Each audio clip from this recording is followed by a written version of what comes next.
want to go over what we talked about in church on Sunday and also in the last classroom about Isaiah 61. Isaiah 61 verses 1 and 2, it says here in verse 1, "And the Spirit of the Lord God is upon me, because he hath anointed me to preach good tidings unto the meek. He hath sent me to bind up the brokenhearted, to proclaim liberty to the captives, and the opening of the prison to them that are bound, to proclaim the acceptable year of the Lord." And that's where he closed the book in Luke 4:18. He didn't go through the whole verse, there in verse 2, and I'll get to that here as to why he didn't go through and read the whole thing when he did in what he did in Luke chapter 4.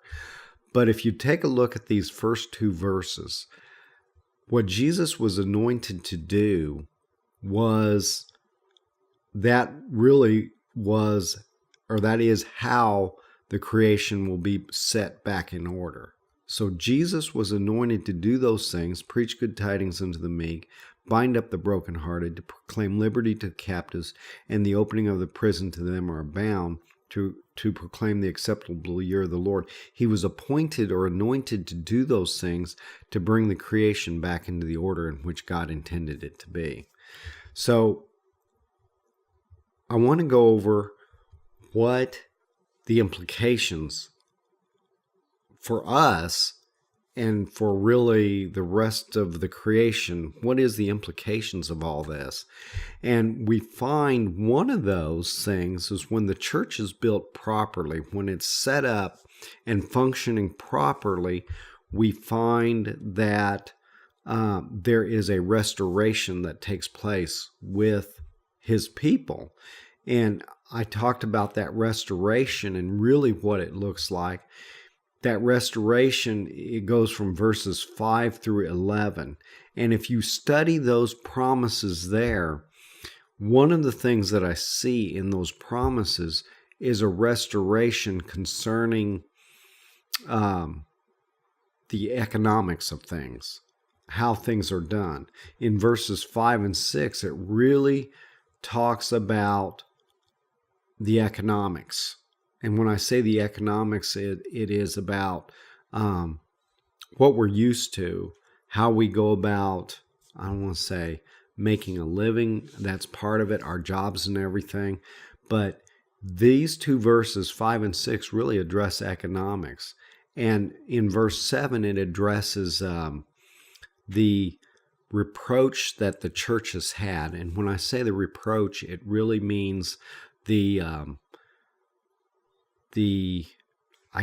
disrespect in the world for the things of God, for the house of God.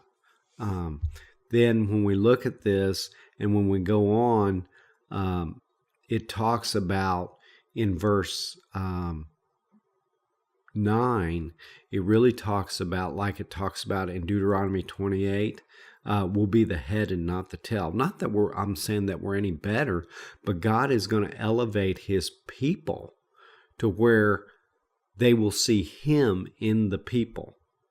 And there's going to be a big change here as the church moves into its position of the ecclesia, of what it's supposed to do, and having the understanding of what Jesus died for. So there's a lot of things in these implications, and I'm going to start writing down all these implications that I'm finding as to a properly built house.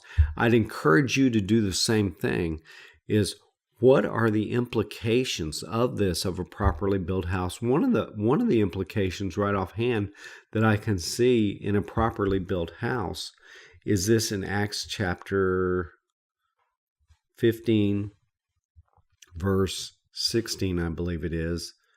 He says in Acts 15:16, "After this I will return and will build again the tabernacle of David, which has fallen down, and I will build again the ruins thereof, and I will set it up, that the residue of men might seek after the Lord, and all the Gentiles upon whom my name is called, saith the Lord, who doeth all these things." So one of the implications of a properly built house, of the house of David being raised up and built properly, is that you will see people actually coming to want to seek after God.